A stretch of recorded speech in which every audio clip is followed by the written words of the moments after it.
Bonjour à tous, aujourd'hui on va se pencher sur un sujet vraiment crucial pour quiconque touche un peu à l'intelligence artificielle, comment maîtriser l'art du prompt, de la commande, pour passer à la vitesse supérieure. L'idée c'est simple, comment on fait pour obtenir des résultats bien meilleurs des IA les plus récentes. Allez c'est parti, on décortique tout ça. Et voilà, tout est dit dans cette phrase. Elle est super percutante. On prompte GPT 5.2 comme si c'était GPT 4. C'est pour ça que les résultats stagnent. Ça pose le décor direct. On sent tout de suite qu'il y a un vrai décalage entre la puissance de l'outil qu'on a entre les mains et notre façon de l'utiliser. Pourquoi? Parce que les nouveaux modèles ne sont plus de simples machines à exécuter des ordres. Non, ce sont de vrais partenaires de raisonnement. Et ce qu'il faut bien comprendre, c'est que ce n'est la faute de personne. C'est juste que la technologie va tellement vite que nos habitudes, nos techniques ont du mal à suivre. C'est tout à fait normal. Les modèles ont évolué, donc c'est à nous, maintenant, de faire évoluer nos méthodes pour vraiment exploiter toute leur puissance. Alors, on commence par quoi? Par le bon diagnostic. Avant de se jeter sur les solutions, il faut poser les choses, bien comprendre ce fameux décalage. C'est vraiment la toute première étape pour commencer à construire des prompts qui tapent dans le mille. Et la solution, justement, elle est là.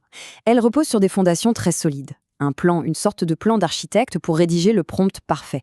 Imaginez qu'on va construire quelque chose, et pour que ça tienne debout, il nous faut 6 piliers. 6 piliers absolument essentiels. Et les voici, ces 6 piliers qui nous viennent d'ailleurs des experts d'OpenAI. On a le rôle, la tâche, le contexte, le raisonnement, le format de sortie et les conditions d'arrêt. Chacun de ces éléments est une pièce maîtresse, un ingrédient clé pour guider l'IA vers la réponse la plus juste et la plus pertinente possible. Allez, on attaque avec le premier, le rôle. La question est toute simple. Qui est-ce que l'IA doit devenir pour nous répondre? Un expert en marketing, un scénariste, un développeur super calé en Python? Le fait de lui donner une persona, une expertise, c'est la première brique pour bien cadrer sa réponse, son ton et ses connaissances. On enchaîne avec le deuxième pilier, la tâche. Qu'est-ce qu'on attend d'elle? Mais alors, précisément. Là, il faut être hyper clair, hyper direct. Le piège, c'est de dire un truc vague comme « écris-moi un rapport ». Non. On dirait plutôt « rédige un rapport de 5 pages qui analyse l'impact du télétravail sur la productivité ». La précision, c'est vraiment la clé. Troisième pilier, et celui-là il est fondamental, le contexte. C'est là qu'on va, en quelque sorte, nourrir l'IA. On lui donne des contraintes, des exemples de ce qu'on veut, des documents sur lesquels s'appuyer. Plus le contexte est riche, plus la réponse sera juste. Il ne faut jamais sous-estimer ce pilier. C'est souvent lui qui fait toute la différence entre une réponse moyenne et une réponse géniale. Maintenant, un pilier que beaucoup de gens oublient, le raisonnement. On peut tout à fait demander à l'IA de nous montrer comment elle a réfléchi, de nous expliquer ses choix, étape par étape. Ça permet de vérifier sa logique, bien sûr, mais aussi de corriger le tir si on voit qu'elle part dans la mauvaise direction. On passe de simple utilisateur à véritable chef d'orchestre. Cinquième pilier, le format de sortie. C'est tout bête, mais ça change la vie. Comment est-ce qu'on veut recevoir la réponse? Sous forme de tableau, d'une liste à puces, d'un bloc de code en JSON? En spécifiant le format, on gagne un temps fou, parce qu'on a une réponse qui est directement prête à l'emploi. Et enfin, on termine avec le sixième pilier, les conditions d'arrêt. En gros, c'est dire à l'IA quand est-ce que la tâche est terminée. On peut lui donner une longueur maximale, un nombre de points précis à aborder. Ça évite les réponses qui n'en finissent plus ou au contraire qui sont incomplètes. C'est la ligne d'arrivée de notre prompt. Ok, donc là on a nos fondations, nos 6 piliers, c'est super. Maintenant, on peut passer aux outils de pro, des outils plus spécialisés pour mettre tout ça en musique. Ce sont les frameworks de construction.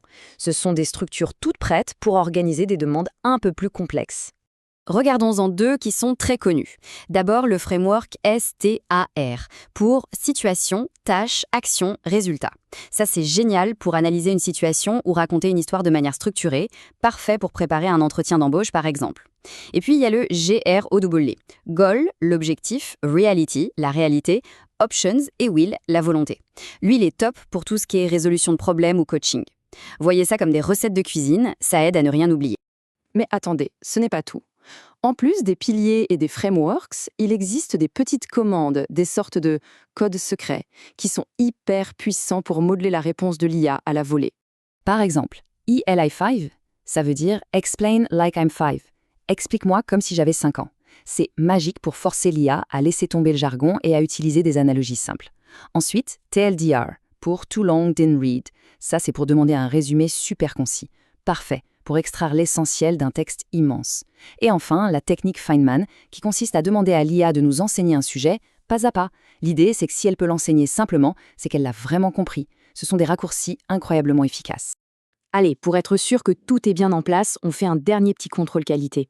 On va récapituler ce qu'il faut faire et surtout ce qu'il faut éviter de faire. C'est le moment de bien ancrer les bonnes pratiques. Donc, d'un côté, ce qu'il faut absolument faire, être précis, donner des exemples concrets et ne pas hésiter à découper les grosses tâches en plus petites. Et de l'autre côté, les erreurs classiques à ne plus jamais commettre.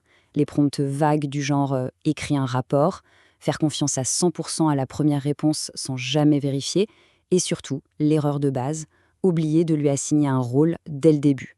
Voilà. On a vu le plan, les outils, les bonnes pratiques. Les règles du jeu ont complètement changé. La puissance qu'on a entre les mains est juste immense. La vraie question maintenant, elle est simple et assez excitante. Maintenant que les plans de construction ont évolué, qu'est-ce qu'on va bien pouvoir bâtir avec tout ça ?